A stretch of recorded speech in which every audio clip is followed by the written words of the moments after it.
doing well, and Happy New Year. I can't believe we are already in 2020, like time is flying. So for those of you who are new here, my name is Alexis and I am a nurse who works on a level 4 NICU. I have been working as a NICU nurse for almost a year and a half. Next month will actually be my year and a half mark, which also blows my mind. I can't believe time is going by so quickly. So for the month of January, I am doing what I am calling a NICU series. So I'll be posting 2 videos each week, and it will be all about my responsibilities as a nurse in the NICU. So instead of general nursing videos, I'll be focusing on my different roles as a NICU nurse. So I'm pretty excited for it. So for my first video for the NICU series, I will be talking about my role as a NICU nurse during patient rounds.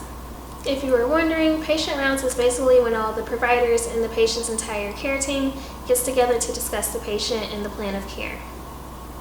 This team typically consists of the doctors, nurse practitioner, nurse of course, respiratory therapist, and maybe even like the dietitian or anyone else who is a core part of the team.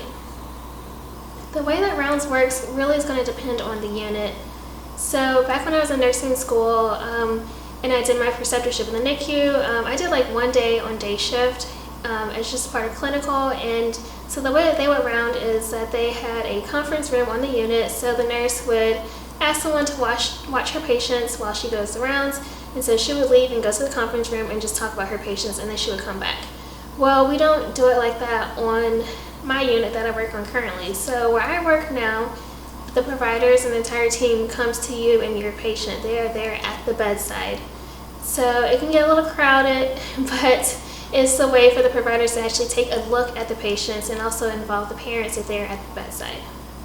And so we don't really have a typical time that we round every day. Usually on day shift, they start to round really around 9 in the morning, unless it's like a super crazy day and we're having a lot of deliveries or a patient is really sick on the unit. But yeah, they usually start around 9 o'clock and they work their way around the whole unit. So on night shifts, there also isn't a specific time. They kind of just get to you whenever they get to you, and it's usually a quicker, shorter version of rounds. They don't really go into detail like they do on day shift. When rounds start, they will come into the pod where we work and they will ask, who has this patient? So let's say that's my patient, I'll say, I do. So when they start rounds, they usually start off with a brief history and overview of the patient. So they will talk about the patient's gestational age at birth, their birth weight, the current gestational age, and their current weight. And then they will just give like a little background about the patient. Like let's say the patient is a gastroschisis baby, they'll mention that. And then they start to go down each problem list that the patient may have. They may go talk about respiratory problems, so that's when the RT will be there, and they may discuss any changes that they want to make. So let's say the patient is on the conventional vent and they want to change the rate. They'll say, let's go from a rate of 35 to a rate of 40. So the respiratory therapist will change that. Or if the patient is on bubble CPAP, they may say, you know what, let's try a room air trial. So as a nurse, I have to pay attention and say, okay, we're going to do a room air trial, so after rounds, I'm going to take the bubble CPAP off and see how the patient does without the respiratory equipment. Then they'll just go down the next problem list, whatever the patient has, and we'll discuss that.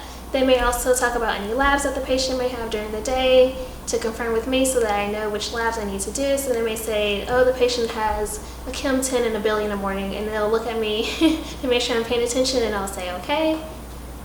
Also during rounds, this is a time as a nurse where you want to voice any concerns that you have. So let's say I notice that my patient has been very tachypnic and working very hard to breathe.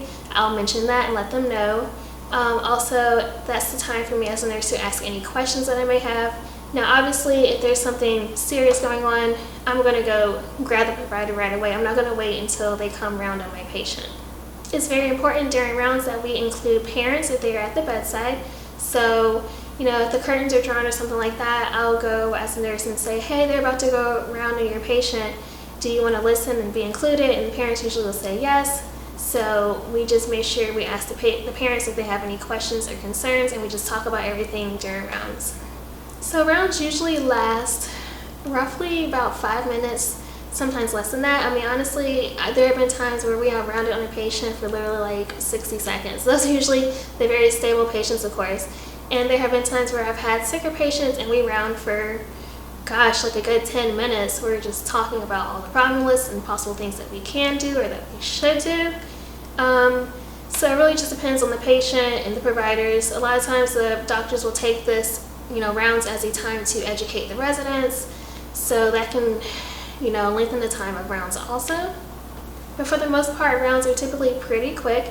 So my job as a NICU nurse is to make sure I am obviously present during rounds so that I can voice any concerns, ask any questions, and so that I am up to date on what the plan is for the patient. So I know what we're going to do, when we're going to do it, why we're going to do it.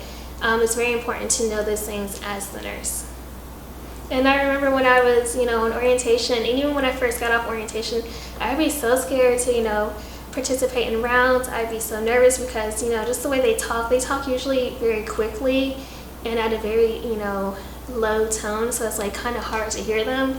But it's one of those things that you get better with, you get better at with more practice and more experience. Now it's not a big deal. I'm just like very relaxed during rounds and I understand what's going on.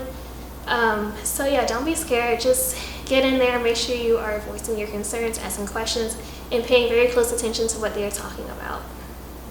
So that is pretty much it. Rounds are pretty quick and simple, especially if you have a stable patient. But of course, if you have a very sick patient, it can be lengthy and more serious. But also during rounds, I always have my report sheet with me so that whenever they mention any changes or anything that I need to do, I write it down so that I don't forget. Because sometimes we can have a lot of changes going on and you just don't want to forget anything. So make sure you take your notes. But yeah, that is it for this video. I hope that you found it helpful. Make sure you subscribe if you are new here. Give it a thumbs up if you liked it. And I will see you guys in the next video. I hope you all have a lovely day. Bye.